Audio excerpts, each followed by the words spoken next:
नमस्कार दोस्तों, स्वागत है आप सभी का विजडम पॉइंट पर। दोस्तों, हम देख रहे हैं हिंदी साहित्य से संबंधित एक महत्वपूर्ण श्रृंखला जो कि आधारित है डॉक्टर गोविंद पांडे व सरस्वती पांडे जी की किताब हिंदी भाषा एवं साहित्य का वस्तुनिष्ठ इतिहास पर। आइए देखते हैं आज द्विवेदी युग को। अपने पिछले वीडियो में हमने देखा था भारतेंदु युग को और भारतेंदु मंडल के कवियों को, उनकी रचनाओं को। आज की इस वीडियो में हम देखेंगे द्विवेदी युग को, जिसको जागरण सुधार काल के नाम से भी जाना जाता है। तो आइए शुरू करते हैं आज का वीडियो। देखते हैं महत्वपूर्ण बिंदु। डॉक्टर नगेंद्र ने द्विवेदी काल को जागरण सुधार काल नाम दिया। अगर बात की जाए कि द्विवेदी युग को जागरण सुधार काल किसने कहा, तो डॉक्टर नगेंद्र ने कहा। और इसकी समयावधि इन्होंने कब से कब तक की मानी है, तो 1900 से 1918 ईस्वी तक मानी है। आचार्य रामचंद्र शुक्ल ने द्विवेदी युग को नई धारा द्वितीय उत्थान कहा है, क्योंकि इन्होंने भारतेंदु युग को नई धारा प्रथम उत्थान कहा था और भारतेंदु युग को रामविलास शर्मा जी ने पुनर्जागरण काल नाम से अभिहित किया था।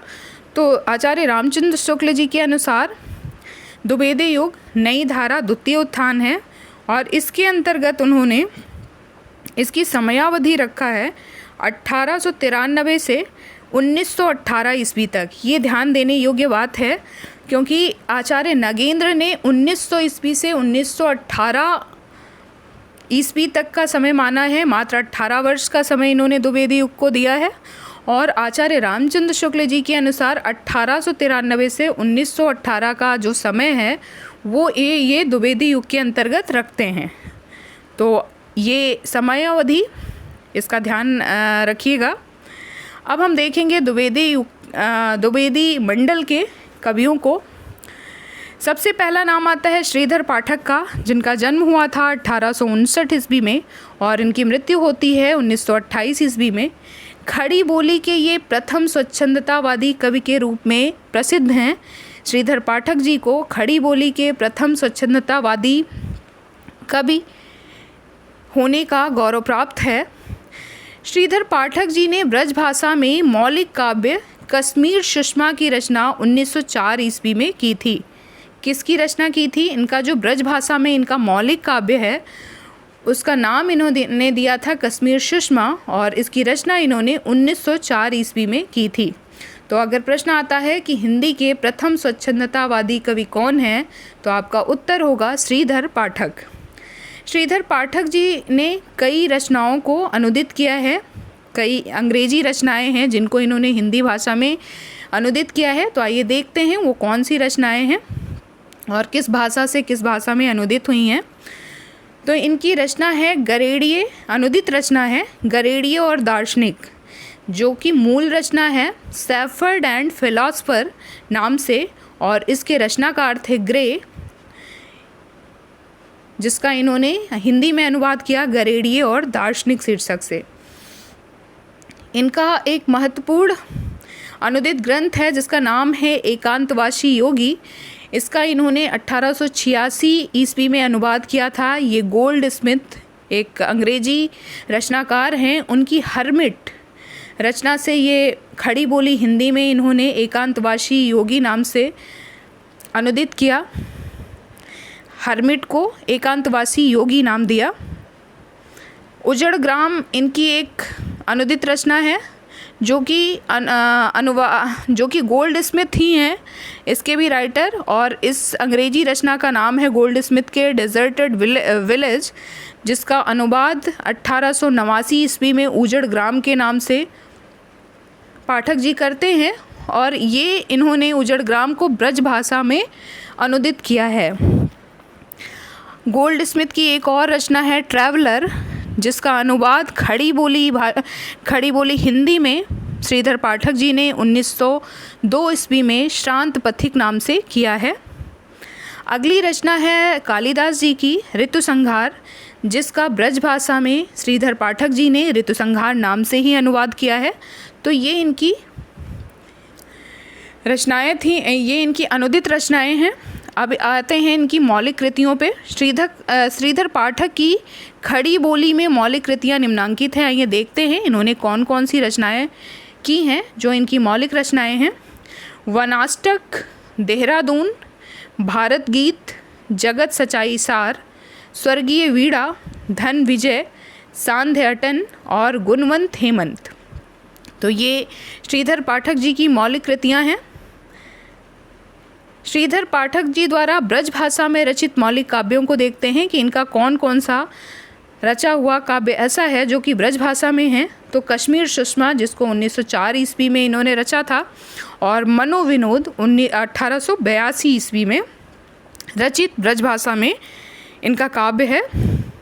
श्रीधर पाठक ने एकांतवासी योगी की रचना लावनी या ख्याल शैली में की है तथा श्रांत पथिक की रचना रोला छंद में की है। ये ध्यान देने योग्य बात है कि श्रीधर पाठक जी ने एकांतवासी योगी, जो कि हर्मिट गोल्ड स्मिथ की रचना है, उससे अनुवादित है और इसकी रचना इन्होंने लावनी या ख्याल शैली में की है तथा श्रांत पथिक जो इनकी रचना है उसको इन्होंने रोला छंद में रचा है। अगला महत्वपूर्ण बिंदु है श्रीधर पाठक द्वारा खड़ी बोली हिंदी में रचित प्रथम कविता कौन सी है? तो उसका नाम है गुणवंत हेमंत। तथा खड़ी बोली की प्रथम पुस्तक कौन सी है? तो एकांतवासी योगी, जो कि एक अनुदित पुस्तक है। एक इनकी मौलिक रचना नहीं है वो, लेकिन इन्होंने अंग्रेजी भाषा से अनुदित किया था एकांतवासी योगी को, जो कि हर्मिट गोल्ड स्मिथ जी की रचना है, उसका अनुवाद इन्होंने हिंदी भाषा में किया था। तो अगर स्वतंत्र पुस्तक के रूप में देखें, प्रथम पुस्तक के रूप में देखें तो एकांतवासी योगी है, और प्रथम कविता के बारे में देखें तो इनके प्रथम हिंदी कविता का नाम है गुणवंत हेमंत। महावीर प्रसाद द्विवेदी जी, जिनका जन्म 1864 ईस्वी में हुआ था और इनकी मृत्यु 1938 ईस्वी में हुई थी। महावीर प्रसाद द्विवेदी जी का जन्म रायबरेली के दौलतपुर गांव में हुआ था। ये एक महत्वपूर्ण तथ्य है। आचार्य रामचंद्र शुक्ल जी ने लिखा है कि हम पंडित महावीर प्रसाद द्विवेदी को पद्य रचना की एक प्रणाली के प्रवर्तक के रूप में पाते हैं। आचार्य शुक्ल जी ने महावीर प्रसाद द्विवेदी जी की प्रशंसा में लिखा है कि हम महावीर प्रसाद द्विवेदी जी को पद्य रचना की एक प्रणाली के प्रवर्तक के रूप में पाते हैं। महावीर प्रसाद द्विवेदी जी ने गद्य और पद्य दोनों के लिए खड़ी बोली में सामान्य बोलचाल की भाषा को प्राथमिकता देने की वकालत की थी। भाषा को समृद्ध करने में, भाषा को एक नई ऊंचाई देने में बहुत बड़ा योगदान है महावीर प्रसाद द्विवेदी जी का। और इन्होंने गद्य और पद्य दोनों के लिए खड़ी बोली में सामान्य बोलचाल की भाषा को प्राथमिकता देने की वकालत की थी। महावीर प्रसाद द्विवेदी जी के अनुदित और मौलिक ग्रंथ लगभग 80 हैं। इन्होंने लगभग 80 जो है ग्रंथ हैं इनके, जो कि मौलिक और अनुदित दोनों हैं। आइए देखते हैं इनके प्रमुख ग्रंथों को। काव्य मंजूषा, सुमन, कान्यकुब्ज अबला विलाप, देवी स्तुति शतक और कान्यकुब्ज वलिव्रतम, ये प्रमुख काव्य संग्रह हैं महावीर प्रसाद द्विवेदी जी के। अब देखेंगे महावीर प्रसाद द्विवेदी जी के महत्वपूर्ण कथन को, जो कि कविता से संबंधित है और अक्सर ये पूछा जाता है। स्टेटमेंट ये इनका बहुत ही महत्वपूर्ण है। इन्होंने कहा था कि कविता का विषय मनोरंजन एवं उपदेशजनक होना चाहिए। यमुना के किनारे केल कौतूहल का अद्भुत वर्णन बहुत हो चुका, ना अब परकियाओं पर प्रबंध लिखने की कोई आवश्यकता है, ना स्वकीयाओं के गतागत की पहेली बुझाने की। चींटी से लेके हाथी पर्यंत, भिक्षुक से लेकर राजा पर्यंत, मनुष्य बिंदु से लेकर समुद्र पर्यंत, जल, अनंत आकाश, अनंत पृथ्वी, अनंत पर्वत, सभी पर कविता हो सकती है। तो इन्होंने एक नई दृष्टि दी थी कि कविता बहुत, ये रीतिकाल और भारतीय युग से में हो रही कविताओं से इन्होंने कहा कि बहुत हो चुका, केल कौतूहल वाले वर्णन बहुत हो चुके, हमारे पास बहुत ऐसे विषय हैं जिनको लेके हम कविता कर सकते हैं, वो चाहे चींटी हो, चाहे हाथी हो, भिक्षुक हो, चाहे राजा हो, समुद्र हो, चाहे जल हो, अनंत आकाश है, अनंत पृथ्वी हमारे पास है, अनंत पर्वत है। इन सभी पे, इस पृथ्वी पर मौजूद सभी जितने भी लोग हैं, जितनी भी वस्तुएं हैं, सब पे कविता हो सकती है। इनका कहने का मतलब ये था। तो ये एक बड़ी दृष्टि थी जिस पे इन्होंने प्रकाश डाला।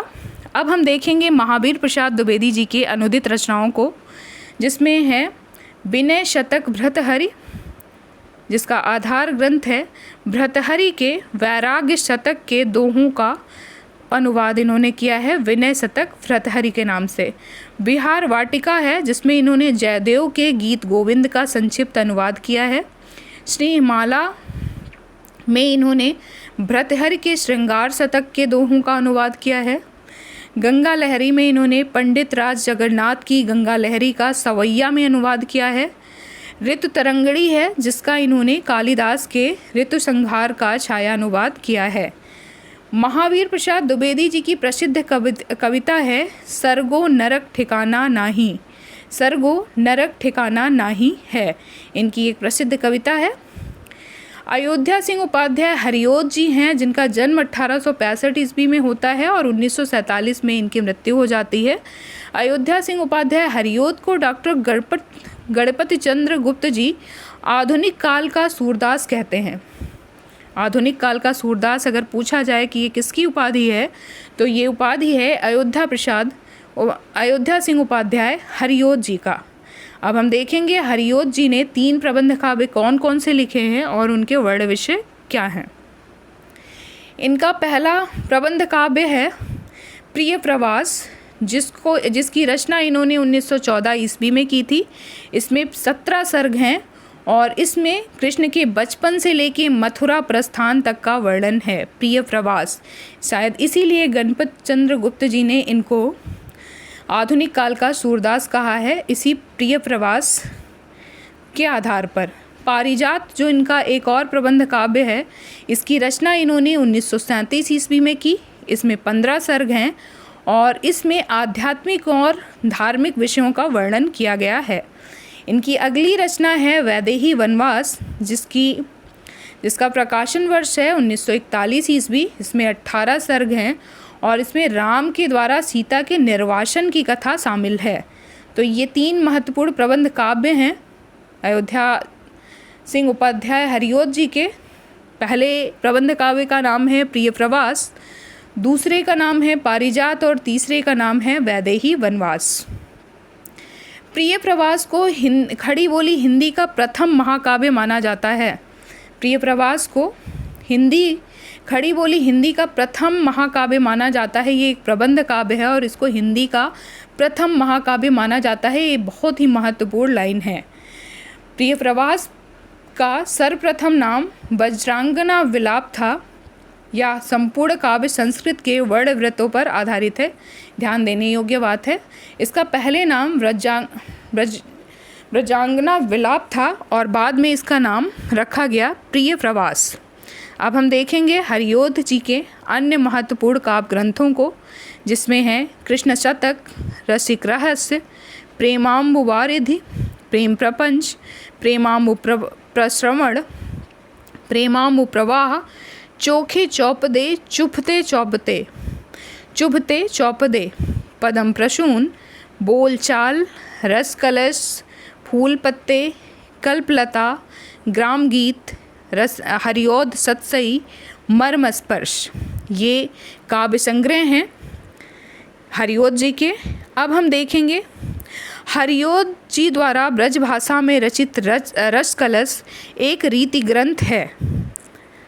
हरिओद जी ने रस कलश नाम से एक रीति ग्रंथ लिखा था और ये ब्रज भाषा में है।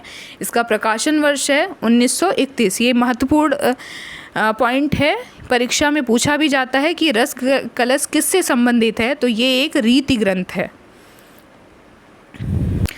हरिओद जी से संबंधित और महत्वपूर्ण लाइन्स हैं। हरिओद कृत चुभते चौपदे, चोखे चौपदे और बोलचाल मुहावरेदार भाषा में लिखा गया है। इनकी जो चुभते चौपदे हैं, चोखे चौपते हैं और इनका एक बोलचाल नाम से जो काव्य संग्रह है वो मुहावरेदार भाषा में लिखा गया है, ये ध्यान रखिएगा। बोलचाल एक इनका काव्य संग्रह है, एक इनकी कविता का संग्रह है। चुभते चौपदे और चोखे चौपते तो हैं ही हैं, तो ये मुहावरेदार भाषा में लिखे गए हैं। हरिऔध को कवि सम्राट और प्रिय प्रवास पे इन्हें मंगला प्रसाद पारितोषिक सम्मान भी प्रदान किया गया था। हरिऔध को कवि सम्राट की उपाधि दी गई तथा प्रिय प्रवास पे इनको मंगला प्रसाद पारितोषिक सम्मान प्रदान किया गया। अब हम देखते हैं अगले रचनाकार, जिनका नाम है रामचरित उपाध्याय जी। रामचरित उपाध्याय जी द्विवेदी युग के प्रमुख सूक्तिकार के रूप में प्रसिद्ध हैं। इनके प्रमुख ग्रंथों को देख लेते हैं, जिनका नाम है रामचरित चिंतामणि, जो कि एक प्रबंध काव्य है, 1920 में लिखा गया।